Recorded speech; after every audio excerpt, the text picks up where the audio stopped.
Thalassaemia সহ দুরারোগ্য ব্যাধিতে আক্রান্তদের তথ্য ভান্ডার প্রস্তুত করার তাগিদ দিয়েছেন জিয়াউর রহমান ফাউন্ডেশনের সহসভাপতি ডাক্তার জুবাইদা রহমান। বিকালে রাজধানীর ইঞ্জিনিয়ার্স ইনস্টিটিউশনে বিশ্ব রক্তদাতা দিবস উপলক্ষে আয়োজিত একটি অনুষ্ঠানে অংশ নেন তিনি। বলেন, সঠিক চিকিৎসা ও জনসচেতনতা তৈরিতে এই তথ্য ভান্ডার জরুরি। দেশে বহু মানুষ দুরারোগ্য ব্যাধিতে আক্রান্ত হয়ে মানবেতর জীবনযাপন করছেন।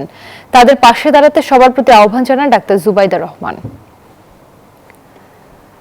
দেশবাসীকে থ্যালাসেমিয়া সম্পর্কে সচেতনতা সৃষ্টি ও শনাক্তকরণ প্রক্রিয়া চালানো যায় সদর হাসপাতালে, উপজেলা স্বাস্থ্য কমপ্লেক্সে, ইউনিয়ন ও গ্রাম পর্যায়ে।